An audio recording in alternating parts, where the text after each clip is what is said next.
주말임에도 불구하고 인사팀장이 아산공장까지 찾아왔는데요. 평소라면 반가웠을 수도 있지만 그날은 달랐습니다.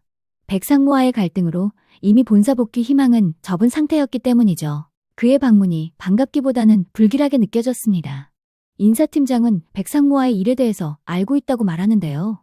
조금만 참지 그랬냐는 말로 말을 꺼냈죠. 그리고 자신이 직접 그 자리에 나가려 했다고 말합니다. 백상무가 만류했다며 좋은 소식을 전하기 위한 자리였다고 덧붙였는데요. 하지만 김낙수에게 그 말은 전혀 좋은 소식처럼 들리지 않았습니다. 그는 ACT그룹 전체에서 대대적인 인원 감축이 시작될 거라 말했습니다. 아산공장도 예외는 아니었는데요. 무려 20명이나 해고 대상이 된다는 소식이었죠. 그리고 그 명단을 작성해야 하는 사람이 바로 김낙수라고 말했습니다. 낙수는 순간 귀를 의심했습니다. 왜 하필 저냐고 물었는데요. 그러자 현장 상황을 가장 잘 알고 있는 사람이기 때문이라고 말하죠. 꼭 이렇게까지 해야 합니까? 라고 되묻자 인사팀장은 차갑게 대답했습니다. 김 부장님에게는 두 가지 선택지가 있습니다. 첫 번째는 20명을 추려서 명단을 제출하면 본사 복귀를 검토할 수 있다는 것입니다. 두 번째는 명단 작성을 거부하면 퇴사해야 한다고 말하죠. 그 말에 낙수의 머릿속은 복잡해졌습니다. 이후 공장으로 아내인 하진이 찾아왔는데요. 불안해 보이는 낙수에게 수겸이 졸업식까지만이라도 버텨달라며 간곡히 부탁했죠. 자신도 이제 공인중개사 자격증을 땄으니 곧 집안에 도움이 될 수 있을 거라고 말했습니다. 하지만 낙수는 점점 숨이 막혀왔습니다. 하루에도 10번씩 감정이 널뛰게 했습니다. 이대로 버틸 수도 그렇다고 무너질 수도 없는 상황이었죠. 사실 공장 사람들은 웃으며 즐겁게 일하고 있었습니다. 그들 속에서 홀로 불안과 좌절을 느끼는 건 낙수뿐이었죠. 그래서 그들에게까지 상처를 주는 건 너무 잔인하다는 생각이 들었습니다. 하지만 지금은 그들보다 가족이 먼저였습니다. 하진과 수겸이의 얼굴이 떠올랐습니다. 결국 낙수는 인사팀장의 제안을 받아들였죠. 단 약속은 꼭 지키라고 강조했습니다. 그날 이후 낙수는 공장의 안전관리부터 직접 챙기기 시작했습니다. 모든 절차를 꼼꼼하게 점검하며 이전과는 달라진 태도를 보였는데요. 공장 사람들은 당황했습니다. 갑자기 분위기가 바뀐 김 부장의 모습이 낯설었죠. 이주영은 눈치가 빠른 사람이었습니다. 주말에 인사팀장이 다녀간 사실을 알고 낙수에게 물었습니다. 이번엔 몇 명이나 자른다고 하던가요? 그 말에 낙수는 당황하면서 아무 대답도 하지 못했습니다. 이주영은 비아냥거리듯 말했습니다. 해고 명단 주는 대가로 본사 복귀라도 시켜준대요. 전에 복귀한 선배도 똑같은 거래를 했잖아요. 그 말에 낙수는 얼굴이 굳었습니다. 그제야 알았습니다. 자신이 알고자 했던 선배의 본사 복귀 방법이 사람들을 내쫓고 본사로 복귀했다는 사실을 말이죠. 자신이 존경했던 선배의 성공 뒤에는 누군가의 눈물이 있었던 겁니다. 그제야 깨달았습니다. 자신이 살아남으려면 다른 20명의 삶을 짓밟아야 한다는 사실을요. 그는 백상무에게 전화를 걸었습니다. 꼭 이렇게까지 해야 합니까?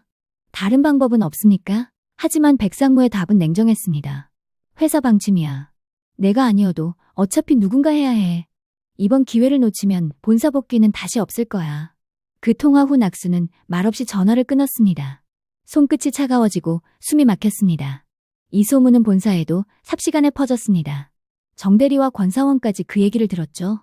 권사원은 해고자 명단 작성한다고 복귀시켜준다는 것이 말이 되냐며 부장님이 이용당하는 것 같다고 불안해했습니다. 정대리는 김 부장에게 전화를 걸어 확인했지만 낙수는 대답하지 않았습니다. 도 부장은 이 소식을 듣고 불안해졌습니다. 하지만 그 불안은 다른 종류였습니다. 김 부장이 본사로 복귀하면 자신의 자리가 위태로워질까 걱정된 거였죠. 그는 겉으로는 친절하고 배려심 많은 사람처럼 보였지만 속으로는 늘 김 부장을 경계했습니다.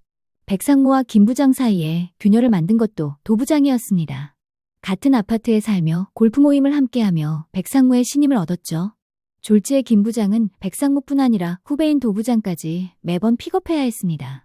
속이 뒤틀렸지만 삼킬 수밖에 없었습니다. 그리고 지금 김 부장이 다시 본사로 올라올 수 있다는 얘기에 도 부장은 또다시 긴장하기 시작했습니다.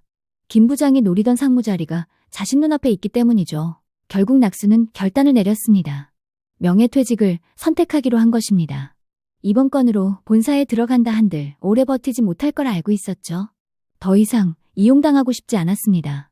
비굴하게 다른 사람들의 밥줄을 끊는 대신 아들 수겸에게 당당한 아버지로 남고 싶었습니다.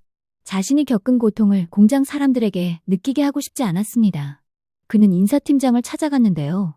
25년 동안 매일 드나들던 본사임에도 그날따라 유난히 낯설게 느껴졌습니다. 로비에서 마주친 팀원들은 해고자 명단 들고 온 거 아니냐며 수군거리기 시작했죠. 저런다고 복귀할 수 있겠어라는 냉소 섞인 말들이 귀에 꽂혔습니다. 인사팀장은 그럼 그렇지라는 듯한 표정으로 명단을 달라고 말했는데요. 그때 낙수는 예상치 못한 말을 꺼냈습니다. 내가 그렇게 바보로 보입니까? 잠시 본사에 들어온다 해도 결국 다시 내칠 거란 걸 알고 있다고 했죠. 너희 손에 묻히기 싫은 피를 나를 이용해서 씻으려는 거 아니냐며 소리쳤습니다. 그리고는 명퇴하겠다고 단호하게 말했죠. 표정은 단단했지만 흔들리는 눈빛은 슬펐습니다.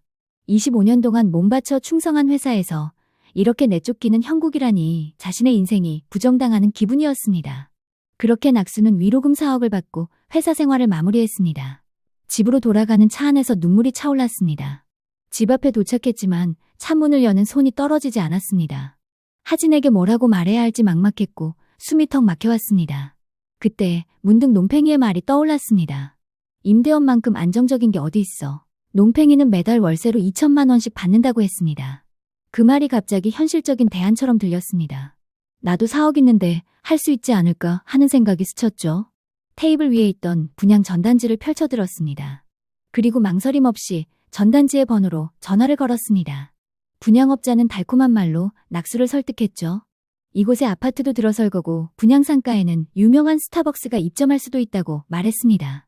지금 계약하면 분양가 2억을 깎아드리고 대출도 자신들이 알아서 연결해준다고 말했죠. 낙수는 상권도 주변 시세도 확인하지 않았습니다. 결국 퇴직금 4억에 대출 3억으로 상가 계약을 마무리했습니다. 임대업자가 되었다는 생각에 집으로 향하는 발걸음은 무척이나 가벼웠습니다. 하지만 낙수는 몰랐습니다. 이 계약이 그의 인생을 또 한 번 뒤흔들 거라는 걸요. 며칠 뒤 분양업자의 번호가 없는 번호입니다로 바뀌어 있었습니다. 그제야 사기라는 걸 깨달았죠. 숨이 턱 막히고 다리가 풀려 그대로 주저앉았습니다. 그때 하진의 전화가 왔지만 낙수는 받을 수 없었습니다. 뭐라고 설명해야 할지, 어떤 얼굴로 집에 돌아가야 할지 막막했죠. 집으로 돌아온 낙수는 아무 말도 하지 못했습니다.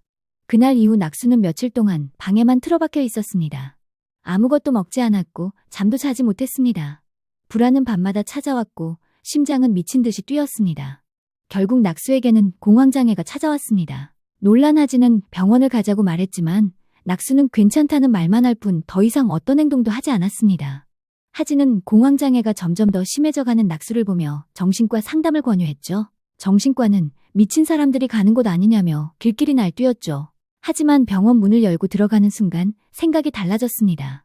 자신보다 어린 의사가 묵묵히 이야기를 들어줬고 낙수는 처음으로 마음이 편안해졌습니다. 누군가가 자신의 고통을 이해해준다는 게 그렇게 위로가 될 줄은 몰랐습니다. 진료가 끝난 뒤 낙수는 하진에게 미안하다고 했는데요. 그동안 이기적으로 살아온 자신을 받아줘서 고맙다고 했습니다. 오늘 영상은 여기까지입니다. 구독, 좋아요 잊지 마세요.